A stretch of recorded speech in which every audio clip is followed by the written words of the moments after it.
welcome to Daytona Beach, Florida, home to America's premier muscle car showroom, Hankster's Hot Rods, where we own and house anywhere from 65 to 80 vehicles at any given time. If you are watching the vehicle we are about to present to you today on any other advertisement other than Hankster's website, which is hanksters.com, please be sure to visit our website so you can determine whether this is in fact a current vehicle that we have for sale. If you are watching this on YouTube, on classiccars.com, on Hemmings, this vehicle may no longer be available for sale. We own all of our cars, so you're dealing directly with the seller. There are no third parties involved. We are not a consignment dealership. We welcome all of you to visit Hankster's Hot Rods to look at the vehicle you might be purchasing. We encourage all of our buyers to come in person. Daytona Beach is a great tourist destination. There's a lot to do here. It's a fun 2-3 day trip, maybe even a week-long trip. Come check out our cars for yourself. Check out underneath. We'll take it on a test drive, have some fun. Hanksters.com, and if you want to reach us by phone, it's 386-944-9219. Enjoy today's presentation. Okay, this is the engine bay of a 1972 Plymouth Duster, VM29H. So it started life as a 340 car. Does not have a fender tag on it for whatever reason, but it does have the original core support with the number on the core support coinciding with the number on the dashboard. So it is the real deal, unmolested, unwhacked car. Does have a numbers matching 340 driveline in it, engine, transmission, and rear end. The engine has a standard cast iron intake manifold on it, has a dual feed Hawley on it, a vacuum secondary with an electric choke also. It has power brakes, does not have power steering. It does, however, power brakes with dual stage master cylinder, a Mopar air cleaner, unrestricted, and a set of aluminum Mopar valve pan covers. Standard cast iron exhaust manifolds, very, very difficult to find and expensive whenever you do. New water pump, as you can see, is installed on it. The heat to the passenger compartment is still hooked up and functional, so that if it does go to one of our northern states, we don't have to worry about heat and defrost. They have it. New belts on it. Donnie puts new belts on just about everything. It has a set of match horns on it. They fixed an overflow bottle for the radiator on it instead of having to dump on the ground. High flow, high capacity radiator with the correct fan shroud on it. A fixed 4-blade fan. Those work about as well as anything out there. Engine compartment, very, very neat and clean. Very nicely done. Transistor ignition, it's been updated to a transistor ignition system on it. Has a fuel pressure gauge on the dual line for the Hawley. Let's see here. There's high silicone plug wires on it. The exhaust manifolds are, like I said, they're the original cast iron style exhaust manifolds, but they are high temp coated so that you don't have a rust issue with them in the future. Press-to-light distributor still intact in the vehicle. This is a very, very clean, nicely done, very nicely done engine compartment. These guys made a substantial amount of horsepower for what they were. Small, light motor, and these cars would run door to door with the 383 Roadrunner or Super B anytime you wanted to try them. Really a great engine compartment, substantial horsepower, very well done engine, detailed, and we're going to go around the rest of it, show you whatever we can.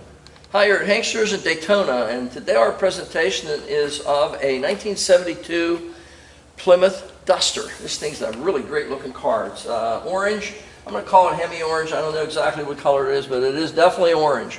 It has a fiberglass aftermarket hood on it with 340 wedge designation on the side of it here, which was actually an option in 71, 72 on these vehicles. Functional open hood fiberglass. It is not hooked up as a ram air system to the air cleaner, but it could be if you so chose to. Satin black finish on it, really, really great. Nice fitment on this guy too. The whole way up to the cowl area, down both sides of the hood. Devin will show you some good high resolution photos of it, but very nice fitment, especially for that of a fiberglass hood. Usually these guys have a lot of distortion. This one does not. The most desirable grille in a Duster or a Demon. Shark tooth grille. No windows missing. The plastic is really nice. The parking lights are nice and clear and bright behind it. all the silver paint, that's an origin type paint that goes around the grill is all nice, very, very nice. The bumper fitment is just about spot on. I really don't see any deviation to it. Chrome on the front of the bumper. There is no marks or scuffs or chips or anything on the front of it. There's absolutely none. Front of the bumper has no indentures from stones being thrown up through the years. Just a really nice dramatic front end on this car. 340 wedge really gives it a big pop look to it too. Going down the side of it, of course, it has the Duster 340 striping. We'll see them from the inside, but it does have the optional fender-mounted turn signals also. These guys do light up. Rally wheels, all four of them obviously, BFG radial TAs on them, everybody's choice. And this guy does have disc brakes on it, but you'll see that in our undercarriage presentation. Again, look at the gap here. Look at this. It really, really, really is a nicely done vehicle. Correct wiper arms, and those could be correct blades also. They're argent colored, dull silver, so they could be correct. Nice legible VIN plate on the dash. Dash pad nice and clean and not warped or deviated in any way. Tinted glass in the windshield. Tinted glass with the sunshade fade on the windshield. I'm going to call it tinted on the side too. I don't know if it is for sure or not, but I'm going to call it tinted anyway. If it isn't, I'm wrong, but it sure looks like it is. Wipes, whiskers, really nice and fresh. The rubber's nice and resilient on them yet. Fitment of the door to the quarter. This is really a post coupe. This window does not go down. It does flap open, by the way, but one thing I just noticed, the door does need adjusted. You can see that the door is a little bit loose. There's a little bit of an overhang here, so we have to go ahead and adjust that door in. Open this guy up and molded armrest just the way it should be. There's no distortion or wear whatsoever to the door panel itself. New rubber seals the whole way around. The door seal itself is nice and bright aluminum yet and not distorted or worn out in any way. And Dev's going to show you up inside the door jambs how nice this car actually is. Very, very nicely done. Very nicely done. Interior, bucket seats obviously, and a console with the shifter on the console. No cracks in the steering wheel. I don't see a single mark on the steering wheel anywhere where there's a crack from shrinkage. The gauge cluster nice and clean. You can see the lumber on it is still nice.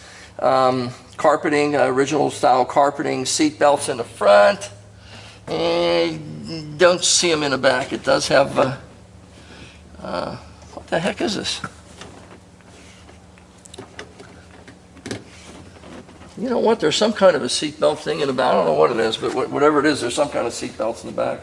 The interior is just really fresh looking. You know, nice padded seats. There's no indication of sagging in the interior package of this car. Again, inside the door jambs. And here is the original door serial number plate that came from Chrysler. Yeah, we definitely have to adjust that door. Vinyl top, forgot to mention, you can't miss that, but it definitely has a vinyl top. The drip rail, just as nice as you'd ever hope to find. A couple of auxiliary speakers in the hatch shelf, rack tray, whatever you want to designate it. The trim around the front window and the back here, there's no indentures, no dents, marks, scuffs, nothing whatsoever. And again, the stripe going down the side, really dramatic, and 340 designation on the back. It's just a really great looking car. The only thing I found so far really that I can point out is that door needs just to be tightened up a little tiny bit, but the gaps on the door front and back are correct and just as nice as you could hope to find in a car. Going around the back part of it, the deck lid's the same as the hood. You can see that the arcs around it, the gaps are just as nice and straight and linear as can be. Duster 340 designation in the back, of course our black striping to go with it, and our little dust cloud with Duster 340 on it. Bumper in the back, same as it was in the front. There's no, that's a smear. You see over here. That's a smear too. But no marks on the bumper. No scuffs or anything. No dents in the back. The correct style rectangular exhaust tips in the back. That would be correct for that year. The trunk has a battery in it.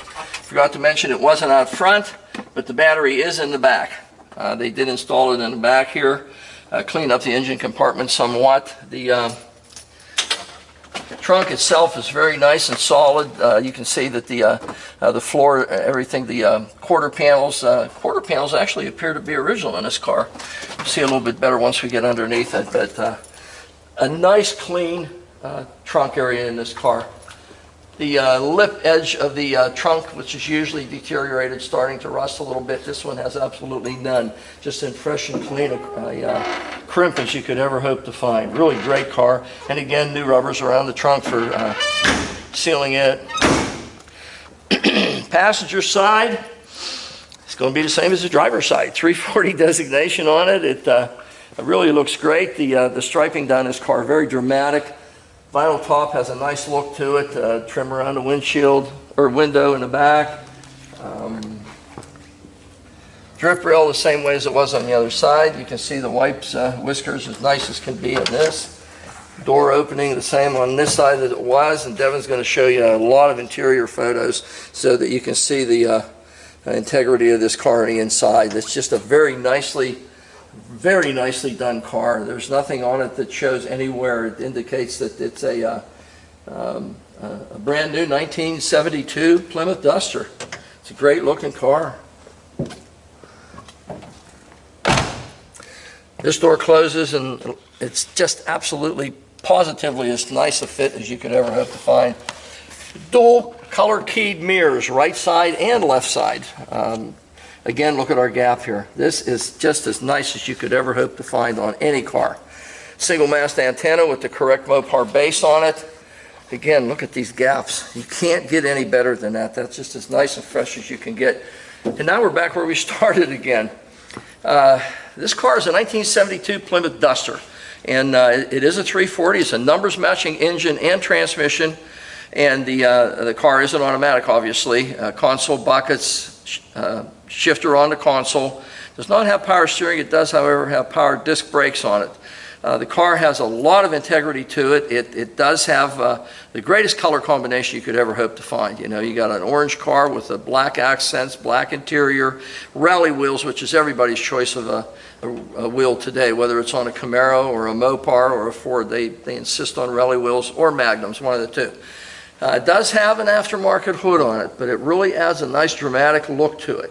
This car has a lot of charisma to it, especially with this hood. It gives it that super stock look. It's available here at Hanksters in Daytona Beach, and Devin's going to compile a slew of data for you to take a look at. And we do that in the event that you can't make it down here to Daytona Beach to look at this car in person, which is what we really encourage. But we know you're in California or Maine or Washington State. You can't just jump on a bird and fly in to look at a car. And that's why he's going to compile all this so that you can look at it in its entirety. And he has high-resolution photos. If you need anything in addition to that, pick up the phone, call us. Devin will send you an additional photo of a given area that you have a concern about, or if there's any questions on a technical end, give me a call. My name's Al, and I can answer anything you want in reference to the car. Take a look at us here at Daytona Beach. Okay, this is the underside of a really, really neat 72 Plymouth Duster. Fantastic car. Matching driveline, engine and transmission are matching. And I'm sure it's got a 489 gear set in the back too. Casting number, not ratio. Front sway bar, the bushings are real nice on them. There's no deterioration whatsoever. Disc brakes in the front. The backers are still plated the way they were with galvanizing. The engine, you can see, has been taken out and it has been completely refreshened. There's no leaks whatsoever on the engine, the transmission, the speedometer drive, or the tail shaft at this point. That doesn't mean down the road you're not going to get some oil on the floor, but at this point there are no leaks on this vehicle as it sits here at Hanksters right now. Again, there's discs in the front. The original cooling line still hooked up and functional to the radiator. Does have a gear reduction starter on it. Cast iron manifolds, 2-inch primary pipes going into I'm going to call it 2 1/8 inch pipes going back to the under chassis mufflers. The subframes are absolutely beautiful on this car. They're not deteriorated at all. Original brake lines going toward the rear. Original fuel lines also with the return line for 72 also going toward the rear. Hooked up and functional parking brake assembly. The floor pans on this car are original, have not been replaced, absolutely. The sound deadener that Chrysler installed on these guys way back when is still intact.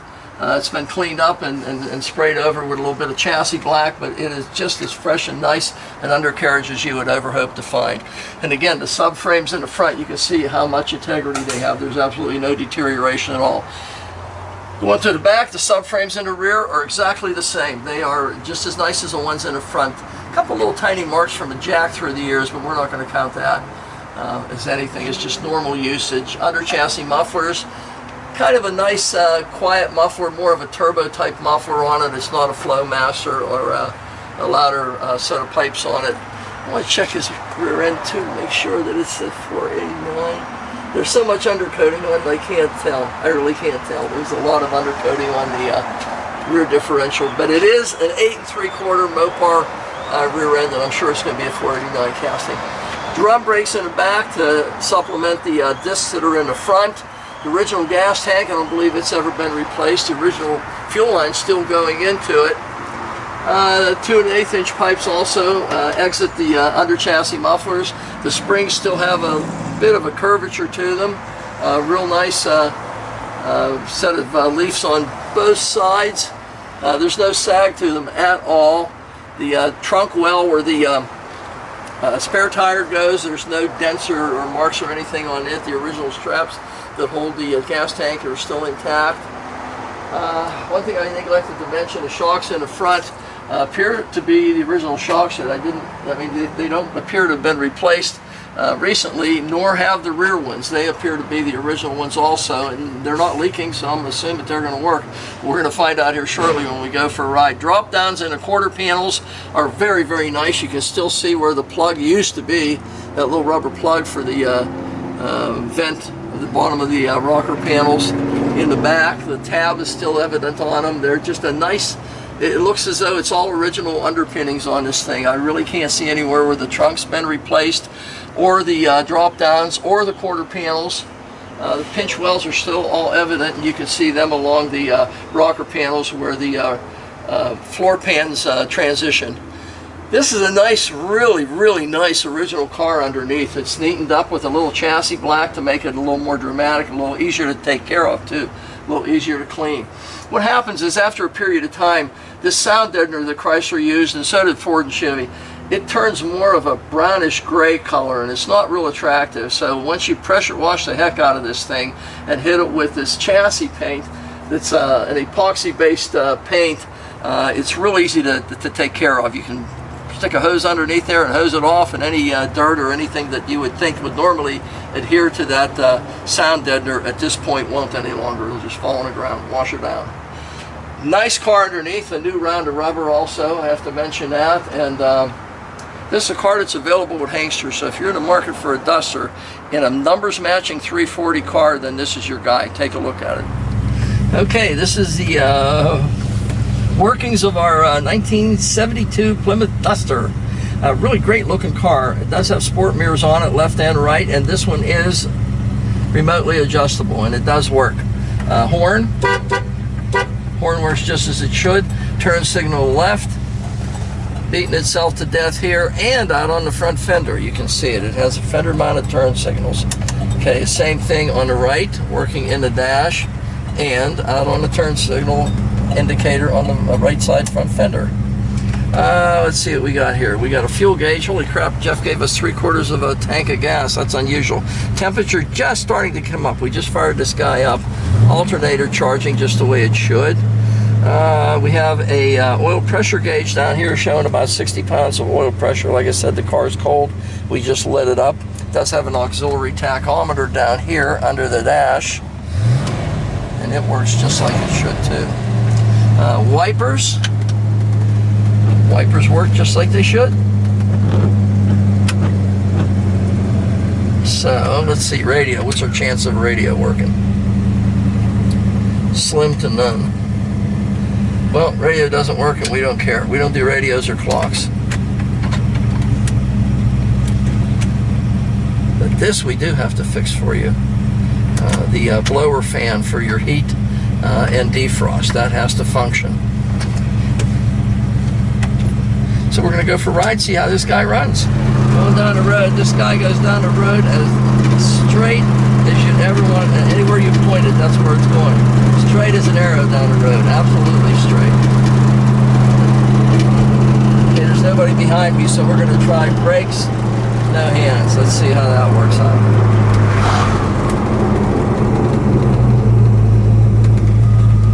No hands, it stalks straight as an arrow.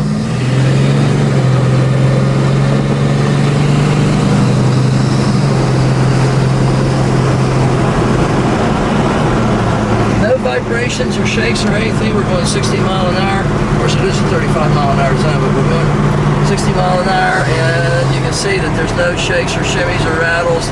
Temperature holding real nice, about a quarter of the way up the gauge. Everything functioning as it should. Holding about 60 pounds of oil pressure.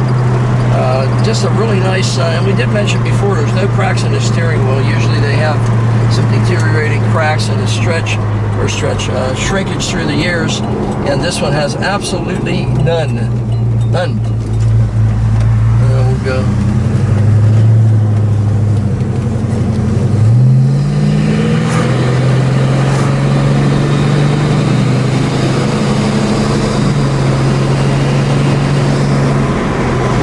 Can't get into anything today. There's so much traffic on the road. Bike week just finished up, and it's just totally overwhelmed with vehicles. You can see the number of cars out on the road. So normally where we try to get this thing up to 70, 80, 90 mile an hour, we can't today. It's just not possible.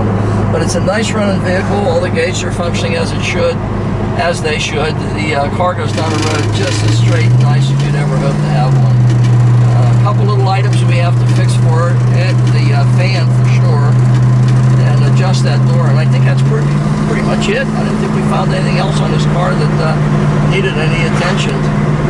That's a 2-minute job there to fix that door, and then this is, we'll take it over to Roger and have him figure out why the fan's not working. Usually it's just a fuse that gave up its life through the years, but at any rate, it will function whenever you buy the car and receive the delivery from Hangsters. It will be functional. This is a nice duster. If you're in the market for a dustpan, this is the one to get. This thing is really, really a nice car. The brakes function as they should. They're very, very nice. Power brake system on it. It goes down the road straight. It drives good, shifts good. Numbers matching car, no question about it. Engine, transmission. It's a real one. It's a nice car. Take a look at it at Hangsters in Daytona.